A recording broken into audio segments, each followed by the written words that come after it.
loud out there. What's up, guys? Welcome to the FPL Fan Show. Now, if you're new around here, I have to admit, this is a bit of a different setup to what we are used to. So, my name is Callum, the other half of the FPL Fan Show, and to kind of explain the car situation right now, it's safe to say, guys, we've had an upgrade. We've had a serious upgrade to the show. Guys, look at this. Come on. We've got back lighting. We've got front lighting. Guys, we've got it all in this studio and we can't wait to deliver it to you guys this season. No, come on now. Let's be serious right now. This is, of course, not high-end studio at all. However, this used to be a bit of a setup back in the day. Let's get these lights off right now. Back in the day, and it went down quite well. It was a great opportunity for me to talk FPL to you guys in the comfort of my own car. Now, caveat, guys, I will have to be trotting around doing a few errands. So you're going to have to come with me across the countryside, of course, maybe a little McDonald's trip here and there, who knows. But this is going to be a new series going forward. So be sure to like, subscribe, and hit that notification bell and let us know what you think about this series. So without further ado, let's crack on with Game Week 30 Preview. Guys, quick car thought here. Has anyone else grown their hair out, obviously because of COVID, to horrific lengths like this? Thinking they look like Jack Grealish, nice hairband, looking good, big calves, and instead look like Peter Crouch 2021 because you're looking at it right now. I can kiss away the pain. I will stand by you forever. Right, guys, I have us pulled over in a lovely, quaint countryside lane, so hopefully I can deliver the best FPL content for you and may get a few cows strolling around, who knows. But let's talk about hot topic number one, and that is going to be when is best to play your wildcard. Now, of course, this is tailored to those who still have their wildcard, so apologies if you don't already, but I think that this is a great topic and one in which we need to talk about. So, Game Week 30 or 31 wildcard, let's cut to the chase. I think that if you have a squad right now that was geared towards Game Week 29, which has Villa, Spurs and Leeds assets, I think that a Game Week 31 wildcard is by far your best move, and here's why. Game Week 30, we have Leeds against Sheffield United, Spurs against Newcastle and Villa against Fulham. So 3 very good fixtures for these assets. So if you were to wildcard in Game Week 30, you'd likely want a fair few of these assets already. So a Game Week 31 wildcard is going to play into your hands much better because you can use these assets in Game Week 30, and then when their fixtures change, and they do turn for the worse for a lot of these teams, then you can build a Game Week 31 wildcard team, which kind of veers more towards the teams that have better fixtures, like the Chelseas, like the Arsenals, like the Wolves. Now, if you don't have that strategy right now, then a Game Week 30 wildcard, of course, is a viable option. It means you can jump on Chelsea assets early doors. But I do think if you have that strategy I mentioned previously, a Game Week 31 wildcard is your best move. And of course, if you do have a squad full of injuries, full of trash players, then a Game Week 30 wildcard, of course, is a solid move. But as I mentioned, the Game Week 31 wildcard would be my play. Now, hot topic number 2, and that is going to be best 1 week punts for Game Week 30. Now, of course, if you are playing the Game Week 31 wildcard strategy, you have the luxury of a 1 week punt, and who doesn't love a 1 week punt in FPL? And I don't think they come much puntier than some of the Chelsea assets that are available right now. So let's have a look at these in detail. I think that there are a couple of assets who are really worth considering, and as I mentioned, firmly punts, not long-term assets, okay, because of their rotation risk, and that's something to touch on at Chelsea.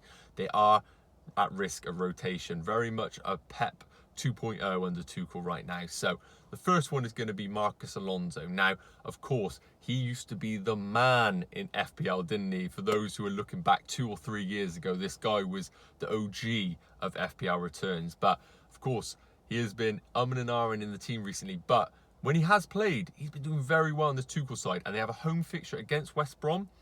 Alonso and Chilwell have been kind of rotating minutes, but it looks like Alonso does feature in what we class the easier games. And in this formation they play right now, him as an attacking wing back and the Chelsea defensive record right now, this looks like not only a clean sheet but a possible attacking returns for Alonso. So I think he's an excellent option, but again, just be wary of rotation with him.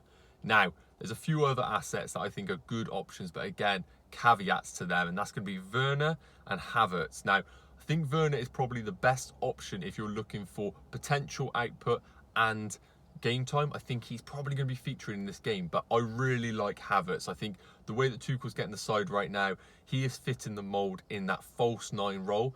Now, he hasn't delivered on his potential right now, but I think as a one-week punt, he has an excellent option against West Brom. Scored in the internationals for Germany, and I really like Havertz as a one-week punt. But, of course, Werner getting a lot of stick, but I think he's a good move as well. But Havertz will be my pick alongside Alonso. Now, of course, outside of Chelsea, there are other players, and I think that the FPL Prince, of course, the other half of the FPL fan show is going to back me up on this one, and that is going to be Everton assets. Now, home fixture against Crystal Palace. Who knows what Crystal Palace team is going to turn up right now, but if it's the one that's fighting for relegation, then Everton could have a really good fixture on their hands. And again, I can't believe I'm suggesting this, guys, but it's going to be another left back, and that is going to be Digne. Now, Prince absolutely loves Digne, so he's going to love hearing this. But Digne in this Everton side right now is always one of the best assets. Obviously, on many of the set pieces, attacking returns. And,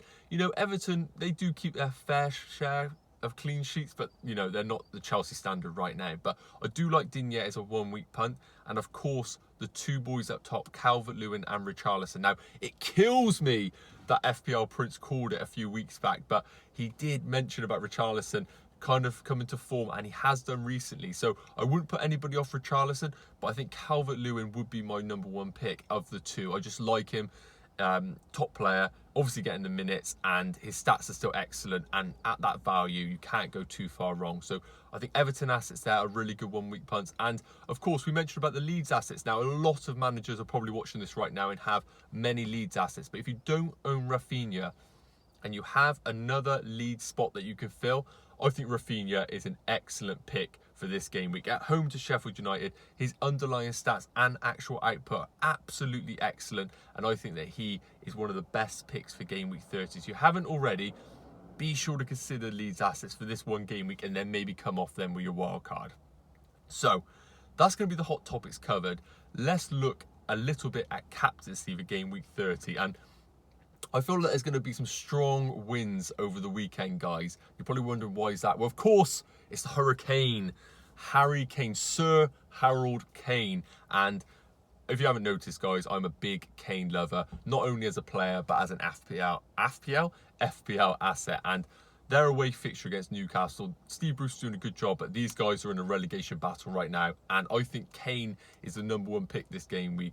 Of course, set pieces, penalties, but his form in general has been absolutely excellent, so he will be my number one pick for captaincy.